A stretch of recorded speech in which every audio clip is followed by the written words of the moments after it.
گوجری زبان میں اپڈیٹ سنیے۔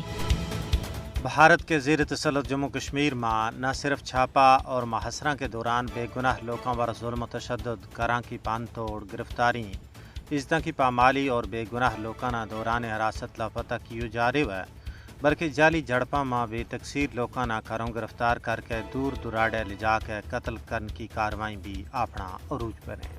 دوجی پکھی مودی حکومت آزادی کی عظیم اور ہمگیر تحریک نہ ختم کرنے واسطے لوگوں کی جدی پشتی جائیدادوں پر قبضہ کر رہی ہے۔ بھارت نے جماعت اسلامی اور دوجا آزادی پسند کارکنات قائدین کی کروڑوں مالیت کی جائیداد ضبط کر لی ہے۔ لوگوں کی جائیدادوں نے ضبط کرنے واسطے مودی حکومت خوفناک بھارتی سراغ رساں ایجنسیاں NIA اور SIA نہ استعمال میں آن رہی ہے۔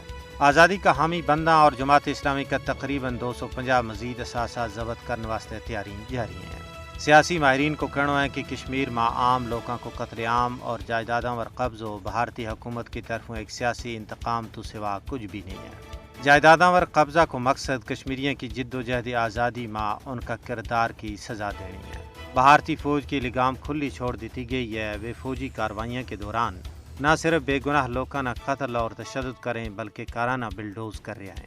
دراصل بھارتی حکومت کسی نہ کسی بہانے کشمیریاں نہ اپنا ہی وطن میں بیکار کرنا چاہے۔ اس تو علاوہ کشمیریاں نہ انہاں کی شناخت تو محروم کرنے کی سازش بھی اپنا جو بنور ہے۔ سیاسی بصیرت رکھنے والا لوگوں کو کہنا ہے کہ بھارت جہریت کے ذریعے کشمیریاں نہ کسی بھی صورت میں اپنا حق تو دستبردار نہیں کر سکتا ہے۔